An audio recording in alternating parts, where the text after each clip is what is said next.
Chapter 2. I find the diary the next day.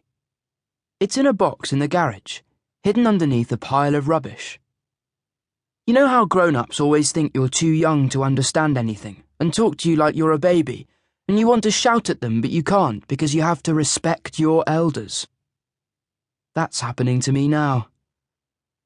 "It'll be better than the old house in no time," Mum says. "I promise." "I just don't get why we had to move," I say, flicking through a bag of old newspaper cuttings. "It would have been loads easier for Grandma to live closer to us." "He's right," Jess says. Mum stops shifting boxes and glares at us, but after a moment her eyes soften. "Grandma's lived in Swanbury her whole life. She'd hate to be anywhere else." I'm about to say she wouldn't realise she's moved anyway, but I don't want to upset Mum, even if she doesn't care that she's upset me. I liked our old house. I had the best room, and our garden was so big that Daisy could run laps around it. This house is much smaller. It was all right for Grandma and Grandad, because all they ever did was sit around watching TV. Plus, they didn't have Jess playing loud music through the walls. "I forgot about this," Jess says, holding up an old photo.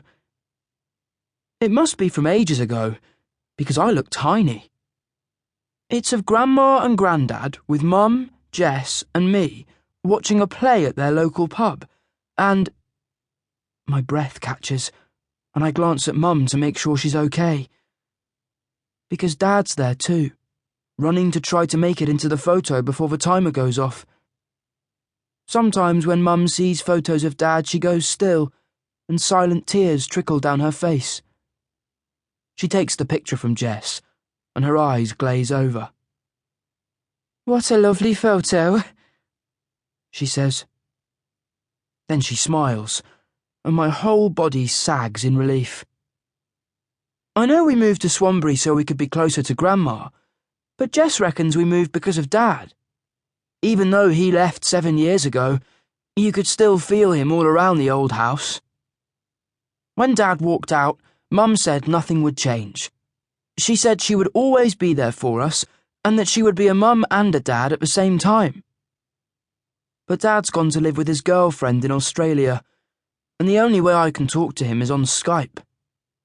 And now we're living here, in a dusty old house, 1,000,000 miles away from my best friends, Sam and Dave, and I've got to go to a new school where I won't know anyone, and I'll just be standing around all day with no one to talk to.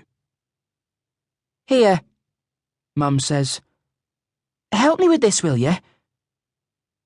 We lift one of the boxes out of the garage and leave it in the storage pile. I asked Mum why we didn't just throw it all away, but she said family might want to take a look at it, so we need to hang on to it. "Have you seen anything you want?" she says, as we tiptoe back through the mess. "Not yet." The first thing we did when we moved in was sort through all the junk.